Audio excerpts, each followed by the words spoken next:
গণহত্যার বিচার ও ক্ষমা না চাওয়া পর্যন্ত কোনো কর্মকাণ্ড করতে পারবে না আওয়ামী লীগ। সংস্কারের উপরই নির্ভর করবে নির্বাচন। নির্বাচনের জন্য জুলাই আগস্ট যৌক্তিক সময় বলছে বিএনপি। ৩১ দফা বাস্তবায়নের মাধ্যমে নির্যাতনের প্রতিশোধ নেয়ার আশা। নিবন্ধিত ঠিকানায় নেই পুতুলের সূচনা ফাউন্ডেশন। সুধা সতনকে কিভাবে প্রাতিষ্ঠানিক নিবন্ধন খতিয়ে দেখবে দুদক। ট্রেন চলাচল শুরু হলেও কাটেনি শিডিউল বিপর্যয়। বরিশালের ১৬ রুটে ঢাকা ধর্মঘট, ১৩ ঘণ্টা পর প্রত্যাহার, বাস চলাচল শুরু। এবং এবার ৩ পর্বে হচ্ছে বিশ্ব ইজতেমা। টঙ্গীর তুরাগ তীরে চলছে শেষ সময়ের প্রস্তুতি। পুরো ময়দান ঘিরে কঠোর নিরাপত্তা ব্যবস্থা। দর্শক, সংবাদরতে শুনছিলেন TNT বার সংবাদ শিরোনামগুলো। সঙ্গে রয়েছে আমি তানজিয়া জুথি। আওয়ামী লীগ যতদিন পর্যন্ত ক্ষমা না চাইবে এবং তাদের গণহত্যার বিচার না হবে ততদিন পর্যন্ত কোনো কর্মসূচি পালন করতে পারবে না। এ ব্যাপারে অন্তর্বর্তী সরকার বদ্ধপরিকর বলে জানিয়েছেন প্রধান উপদেষ্টার প্রেস সচিব শফিকুল আলম। আর রাজনৈতিক দলগুলো যদি অল্প সংস্কার চায় তাহলে ডিসেম্বরে, আর বেশি চাইলে আগামী বছর জুনে নির্বাচন হবে বলেও মন্তব্য করেন তিনি। নিয়াজ মোর্শেদের প্রতিবেদন জানাচ্ছেন মাহির সাজিদ। ফরেন সার্ভিস একাডেমিতে নিয়মিত ব্রিফিং করেন প্রধান উপদেষ্টার প্রেস সচিব ও সহকারী প্রেস সচিব। প্রথমেই আলোচনা করেন সাংবাদিকদের অ্যাক্রিডিটেশন কার্ড নিয়ে। সহকারী প্রেস সচিব আবুল কালাম আজাদ বলেন, নতুন নীতিমালা না হওয়া পর্যন্ত চলমান কার্ডগুলো বহাল থাকবে। আর এবার অস্থায়ী বা স্থায়ী ভিত্তিতে নয়, ৩ বছর মেয়াদী হবে অ্যাক্রিডিটেশন কার্ড। ১.৫ সপ্তাহের মধ্যেই এই নীতিমালাটা চূড়ান্ত করা যাবে এবং সেক্ষেত্রে যদি নীতিমালাটা চূড়ান্ত হয়ে যায় তারপরে নতুন নীতিমালা অনুযায়ী আবার সবাইকে নতুন করে অ্যাক্রিডিটেশন কার্ড দেওয়ার উদ্যোগ নেওয়া হবে। যতক্ষণ পর্যন্ত নতুন অ্যাক্রিডিটেশন কার্ড দেওয়া হচ্ছে না ততক্ষণ পর্যন্ত বিদ্যমান যে অ্যাক্রিডিটেশন কার্ডগুলো আছে সেগুলোর কার্যকারিতা বহাল থাকবে। এ সময় আওয়ামী লীগের দেয়া নতুন কর্মসূচি নিয়ে সাংবাদিকদের এক প্রশ্নের জবাবে প্রেস সচিব বলেন, আওয়ামী লীগ যতদিন পর্যন্ত ক্ষমা না চাইবে আর তাদের গণহত্যার বিচার না হওয়া পর্যন্ত কোনো কর্মসূচি পালন করতে পারবে না। এই ব্যাপারে ইউনূস সরকার বদ্ধপরিকর বলেও সাফ জানিয়ে দেন তিনি। আওয়ামী লীগের যারা ধরেন ক্লিন আছে বা যারা এই হত্যাকাণ্ডে জড়িত না, তারা কি অনুতপ্ত হয়েছে? তারা কি বলেছে যে আমরা অনুতপ্ত?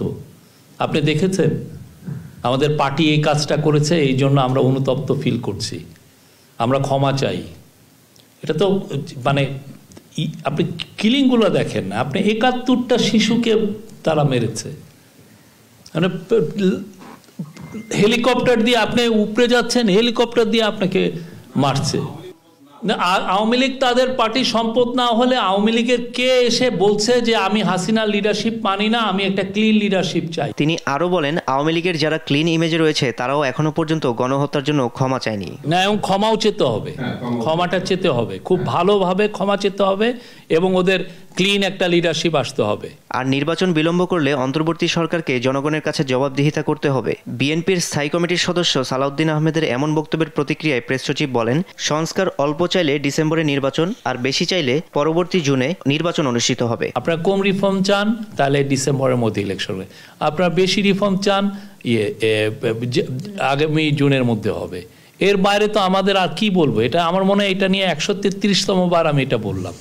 আর নির্বাচিত সরকার ছাড়া দেশ চালানো যাচ্ছে না। রাজনৈতিক নেতাদের এমন বক্তব্যের প্রতিক্রিয়ায় প্রেস সচিব বলেন, ৬ মাস অতিবাহিত হলেও অন্তর্বর্তী সরকারের বিরুদ্ধে কোনো অভিযোগ নেই। মাহির সাজিদ, দেশ টিভি, ঢাকা। অন্তর্বর্তী সরকার জনপ্রিয়তা হারালে জুলাই অভ্যুত্থান নিয়ে আওয়ামী লীগ তাদের প্রোপাগান্ডাগুলো সত্য বলে প্রতিষ্ঠিত করবে বলে মন্তব্য করেন প্রধান উপদেষ্টার প্রেস সচিব শফিকুল আলম। বুধবার সন্ধ্যায় সুপ্রিম কোর্ট বার অডিটোরিয়ামে সত্য, ন্যায় ও সম্প্রীতির বাংলাদেশ শীর্ষক আলোচনা সভায় উপস্থিত হয়ে তিনি এসব কথা বলেন। অন্তর্বর্তী সরকার সত্য উদ্ঘাটনে বিভিন্ন কমিশন করে যাচ্ছে। এ সময় আলোচনা সভায় উপস্থিত বক্তারা বলেন, আওয়ামী লীগ বিচারহীনতার যে সংস্কৃতি তৈরি করে রেখেছিল সেখানেও সংস্কার দরকার। জুলাই অভ্যুত্থানকে কেন্দ্র করে জাতিসংঘের তদন্ত রিপোর্ট একটা মাইল ফলক তৈরি করবে বলে মন্তব্য করেন বক্তারা। বুধবার জাতীয় প্রেস ক্লাবে জুলাই গণ অভ্যুত্থান, গণমাধ্যম ও সাংবাদিকতা শীর্ষক আলোচনা সভার আয়োজন করে বাংলাদেশ জার্নালিস্ট অ্যাসোসিয়েশন। বক্তারা বলেন, দেশকে কার্যকরভাবে চালাতে হলে নির্বাচিত সরকার জরুরি। গণমাধ্যমকে ফ্যাসিবাদের দোসর মুক্ত করার আহ্বানও জানান তারা। যারা ফ্যাসিবাদের দোসরের ভূমিকা পালন করছেন তাদের গণমাধ্যমে সাংবাদিকতা করবার অধিকার নেই। যারা দালালি করেছেন তারা দালাল, তারা সাংবাদিক নন।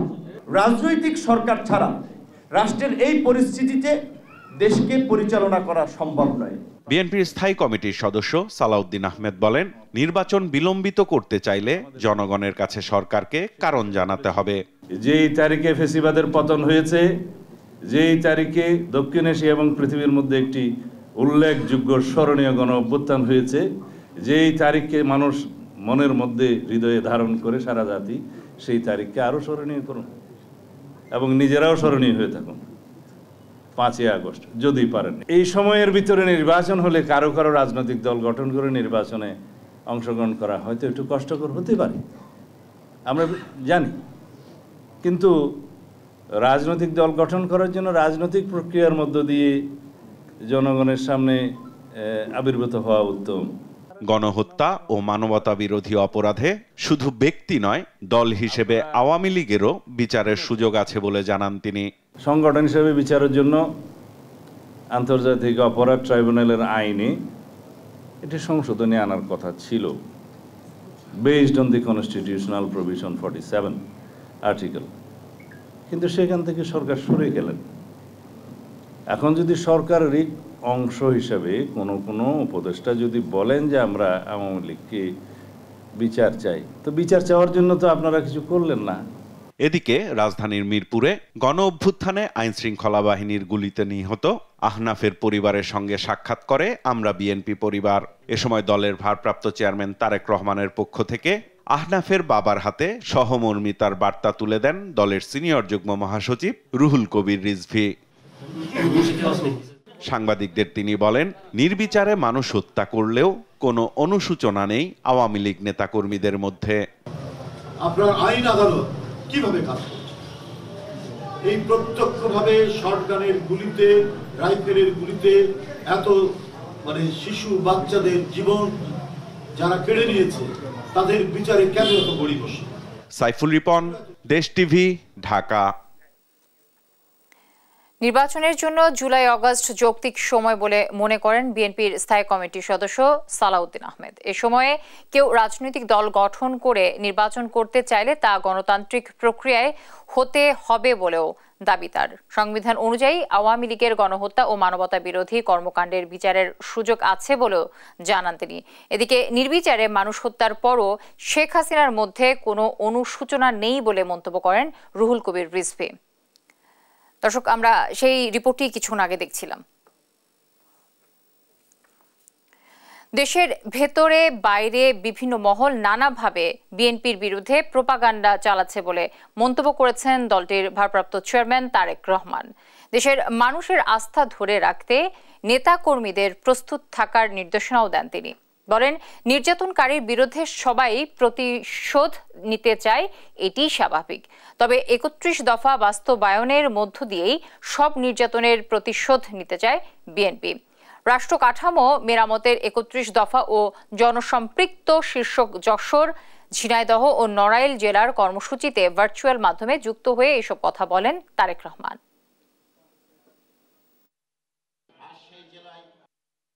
আপনারা কেন এই অত্যাচার নির্যাতন সহ্য করেছেন? কেন এই যে পুড়েছেন আপনারা?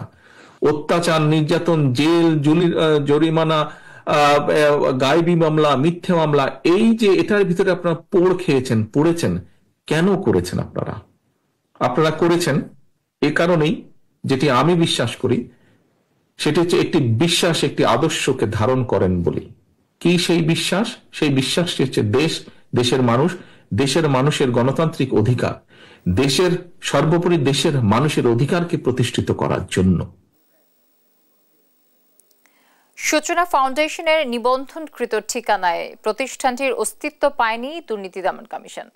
শেখ হাসিনার বাসভবন সুধা সদনকে কিভাবে প্রাতিষ্ঠানিক নিবন্ধন দেওয়া হয়েছে তা খতিয়ে দেখবে সংস্থাটি।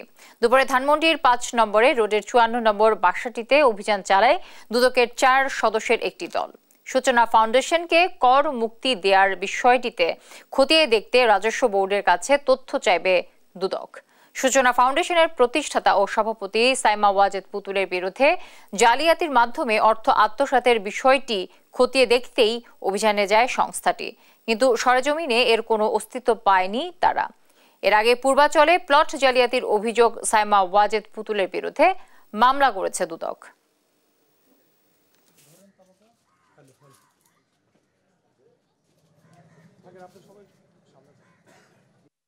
অভিযানের শুরুতে আমরা প্রথমে গিয়েছিলাম জেলা সমাজসেবা কার্যালয় ঢাকায়। সেখান থেকে তাদের রেজিস্ট্রেশন সংক্রান্ত তথ্যাদি আমরা সংগ্রহ করেছি। সে তথ্য বিশ্লেষণ করে আমরা এই প্রতিষ্ঠানের যে ঠিকানা পেলাম সেটা হচ্ছে রোড নাম্বার 5, বাড়ি নাম্বার 54, ধানমন্ডি। সেই ঠিকানায় আমরা আসলাম, এসে দেখলাম যে এখানে প্রতিষ্ঠানটি নেই বর্তমানে। তাদের নিবন্ধনটি ঠিক রয়েছে কিনা, তারা আসলেই বাসাকে ব্যবহার করে অফিস হিসাবে ব্যবহার করে অন্য কোনো কার্যক্রম চলতেছে কিনা, সেই বিষয়গুলো আমরা এখন বিস্তারিত যাচাই করতেছি আর কি। সাবেক সংসদ সদস্য ধীরেন্দ্রনাথ শম্ভু ও তার স্ত্রীর বিরুদ্ধে জ্ঞাত আয় বহির্ভূত সম্পদ অর্জন ও 50 কোটি টাকা সন্দেহজনক লেনদেনের অভিযোগে মামলা করেছে দুদক। এছাড়া সাবেক প্রতিমন্ত্রী আব্দুল ওয়াদুদ দারা ও তার স্ত্রী সহ 8 জনের বিরুদ্ধে 4 কোটি টাকার বেশি আত্মসাতের অভিযোগে মামলা করেছে সংস্থাটি। ফজলে আদিত্যের প্রতিবেদন। বুধবার দুপুরে দুর্নীতি দমন কমিশনের প্রধান কার্যালয়ে দুর্নীতির সমসাময়িক বিষয় নিয়ে সংবাদ সম্মেলনে কথা বলেন সংস্থাটির উপপরিচালক আক্তারুল ইসলাম। এ সময় তিনি জানান, সাবেক সংসদ সদস্য ধীরেন্দ্রনাথ শম্ভু ও তার স্ত্রীর বিরুদ্ধে অবৈধ উপায়ে প্রায় 7 কোটি টাকার সম্পদ অর্জন এবং 23টি ব্যাংক হিসেবে প্রায় 50 কোটি টাকা সন্দেহজনক লেনদেনের অভিযোগে মামলা করেছে দুদক। জনাব ধীরেন্দ্র দেবনাথ শম্ভু, সাবেক সংসদ সদস্য, সরকারের দায়িত্বশীল পদ থেকে অবৈধ উপায়ে জ্ঞাত আয়ের উৎসের সহিত অসঙ্গতিপূর্ণ লেনদেন করে উক্ত টাকা হস্তান্তর, রূপান্তর ও স্থানান্তর করে শাস্তিযোগ্য অপরাধ করায় তার বিরুদ্ধে দুর্নীতি দমন কমিশন আইন 2004-এর সংশ্লিষ্ট ধারায় একটি মামলার অনুমোদন হয়েছে। এছাড়া সাবেক প্রতিমন্ত্রী আব্দুল ওয়াদুদ দারা ও তার স্ত্রী সহ 8 জনের বিরুদ্ধে উত্তরা ফাইন্যান্স ও ইনভেস্টমেন্ট লিমিটেড থেকে 4 কোটি টাকার বেশি আত্মসাতের অভিযোগে মামলা করেছে সংস্থাটি। সাবেক সংসদ সদস্য ও সাবেক প্রতিমন্ত্রী, পল্লী উন্নয়ন ও সমবায় বিভাগের প্রতিমন্ত্রী জনাব আব্দুল ওয়াদুদ দারা Uttara finance and investment limited হতে মোট 2,70 লাখ টাকা স্থানান্তর করত উত্তোলনপূর্বক আত্মসাৎ করায় উক্ত 8 জনের বিরুদ্ধে আজ একটি মামলা দায়ের হয়েছে।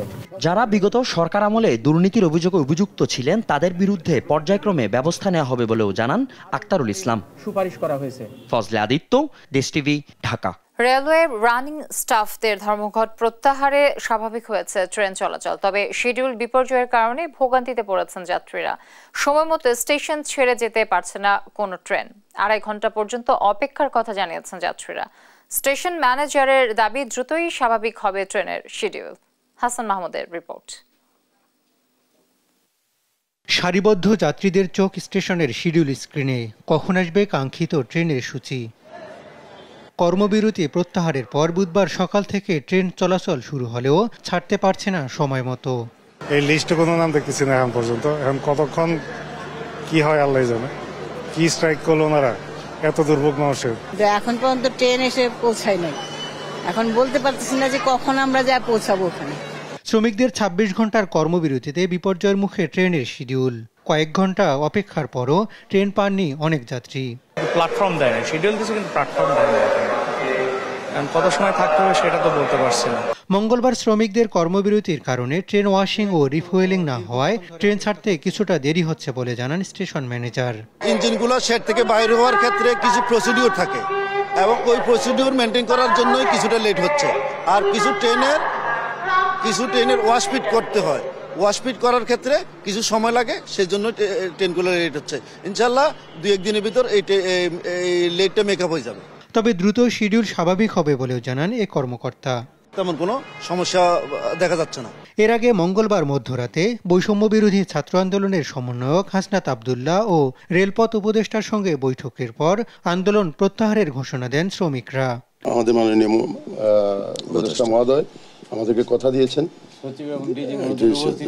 ডিজি এবং সচিব এবং আমাদের ছাত্র নেতারা এবং আমাদের ট্রেড ইউনিয়ন নেতৃবৃন্দ সবার উপস্থিতি উনি আমাদের কথা দিয়ে আপনাদের সামনেও কথা দিয়েছেন, উনি অর্থ মন্ত্রণালয়ের মাধ্যমে এই জিনিসটা দ্রুত কালকের মধ্যেই সমাধান করবেন। হাসান মাহমুদ, দেশ টিভি, ঢাকা। নিরাপত্তার বিষয়ে জেলা প্রশাসকের আশ্বাসে 13 ঘণ্টা পর বাস ধর্মঘট প্রত্যাহার করেছেন বলে জানান রূপাতলী বাস শ্রমিক ইউনিয়নের সাধারণ সম্পাদক আবুল কালাম চৌধুরী। বুধবার সন্ধ্যায় প্রশাসনের সঙ্গে বৈঠক শেষে একথা জানান তিনি। রাত থেকেই পুরো দেশে যান চলাচল স্বাভাবিক হবে বলেও জানান তিনি। আমাদের যে দাবিটা ছিল, আমাদের যানমাল নিরাপত্তাহীনতা আমরা ভুগছি, সেক্ষেত্রে জেলা প্রশাসকের আওতায় মেজর মহোদয় ছিল, তাদের সাথে তাদের কথা কার্যতে তারা আমাদের যানমাল নিরাপত্তা দেওয়ার কথা আশ্বস্ত করেছেন। সেই আশ্বস্তের কারণেই আমরা আজকে ধর্মঘট উত্তোলন করেছি, ধর্মঘট উড্ড করেছি। এখন থেকে আমাদের গাড়ি আজকে থেকে চলবে ইনশাল্লাহ। এখন থেকে এই মুহূর্ত থেকে গাড়ি রূপাতলী থেকে চলাচল শুরু করেছে।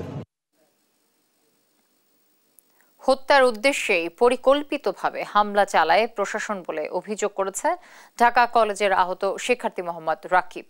বুধবার সন্ধ্যায় ঢাকা মেডিকেল কলেজে এক সংবাদ সম্মেলনে এই অভিযোগ জানান তিনি। এ সময় শিক্ষার্থীদের উপর হামলা চালানো, পুলিশ সদস্যদের গ্রেফতার সহ 5 দফা দাবিও তুলে ধরেন রাকিব। সে সময় উপদেষ্টা পরিষদের কেউ তার খোঁজ খবর না নেওয়ায় হতাশা প্রকাশ করেন তিনি। যে ঘটনাকে কেন্দ্র করে অর্থাৎ ইউনিভার্সিটি রূপরেখা যাতে দ্রুত বাস্তবায়ন করা হয়, ঘোষণা করা হয় এবং 7 কলেজের শিক্ষার্থীরা যারা এখনও ঢাকা ইউনিভার্সিটির অধীনে আছে পরীক্ষা দিতে হবে, তাদের রেজাল্ট সার্টিফিকেটে যাতে কোনো সমস্যা না হয় সেদিকে সংশ্লিষ্ট সকল সরকার সহ সকলকে সুদৃষ্টি দিতে হবে এবং বিশ্ববিদ্যালয়ের রূপরেখা দ্রুত ঘোষণা করতে হবে এবং আমি সহ আমাদের উপর যারা উদ্দেশ্যপ্রণোদিতভাবে হামলা করেছে।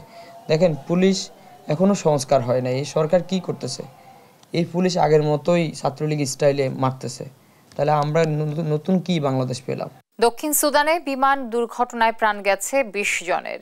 ইউএন পরিচালিত রেডিও মারিয়া জানান, বুধবার দক্ষিণের ইউনিটি ওয়েলফিল্ড হতে 19 জন আরোহী ও 2 জন ক্রু নিয়ে রওনা হয় বিমানটি। রাজধানী জুবা ছেড়ে যাওয়ার কিছুক্ষণ বাদে ওই অঞ্চলের বিমানটি বিধ্বস্ত হয় বলে নিশ্চিত করেন ইউনিটি স্টেটের তথ্য ও যোগাযোগ মন্ত্রী গ্যাটওয়েচ বিপাল। দুর্ঘটনায় আরোহী সহ পাইলট ও কো পাইলটের প্রাণ গেছে বলেও জানান তিনি। আশঙ্কাজনক অবস্থায় 3 জনকে হাসপাতালে নেওয়া হলে আরও 2 জনকে মৃত ঘোষণা করে হাসপাতাল কর্তৃপক্ষ। তবে দুর্ঘটনার কারণ সম্পর্কে কোনো মন্তব্য করেননি এ মন্ত্রী।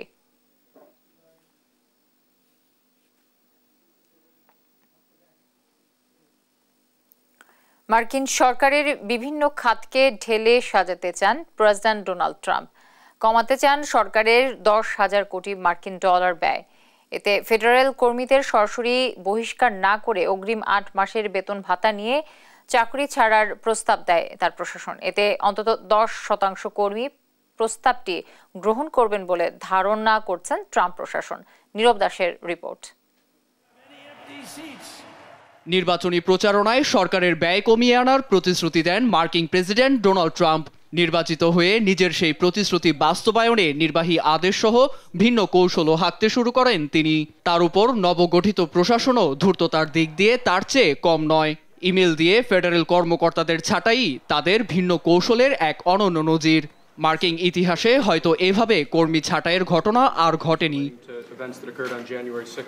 কোনো নোটিশ বা দাপ্তরিক চিঠি নয়, বরং ইমেল পাঠিয়ে নিজ নিজ পদ থেকে পদত্যাগ করতে বলা হয় কর্মীদের। বিবিসি জানায়, সরকারের ব্যয় 10,000 কোটি মার্কিন ডলার কমাতে মঙ্গলবার পদক্ষেপটি নেওয়া হয়। পাঠানো ইমেল বার্তায় আগামী 6 ফেব্রুয়ারির মধ্যেই নিজেদের সিদ্ধান্তের কথা জানাতে বলা হয়। প্রস্তাবে রাজি থাকলে শুধু রেজিগনেশন লিখে পাঠাতে বলা হয়। বর্তমানে কেন্দ্রীয় সরকারের বিভিন্ন খাতে কর্মরত রয়েছেন অন্তত 20 লাখ কর্মী। এতে ট্রাম্প প্রশাসনের ডেফারেড রেজিগনেশন প্রোগ্রামটির আওতায় অন্তত 10% বা 2 লাখ কর্মী সাড়া দেবে বলে আশা ডেমোক্রেটদের। তবে রয়েছে বেশ কিছু নিষেধাজ্ঞাও। এতে ডাক বিভাগ, সামরিক বাহিনী, অভিবাসন ও জাতীয় নিরাপত্তা বিভাগের বেশ কিছু কর্মকর্তা প্রোগ্রামটিতে অংশ নিতে পারবেন না বলেও নিশ্চিত করে মার্কিন দপ্তর। তবে বার্তাটি পেয়েও স্বেচ্ছায় পদত্যাগ না করলে সেসব কর্মীদের চাকুরির নিরাপত্তা সরকার দেবে না বলেও উল্লেখ করা হয় ইমেলটিতে। ফলে অনিশ্চয়তায় দিন কাটছে এসব কর্মকর্তার। অন্যদিকে ছাঁটাই প্রোগ্রামের জন্য ট্রাম্প প্রশাসনের টেক বিলিনিয়র ইলন মাস্কের দিকেও উঠেছে অভিযোগের আঙুল। শুধু ব্যয় নয়, বরং সরকারের বিভিন্ন খাতকে ঢেলে সাজানোর লক্ষ্যেও ডেমোক্রেট শিবির ধূর্ত কৌশলে হাঁটছে বলে মত বিশেষজ্ঞদের। নীরব দাস, নিউজ ডেস্ক, দেশ টিভি।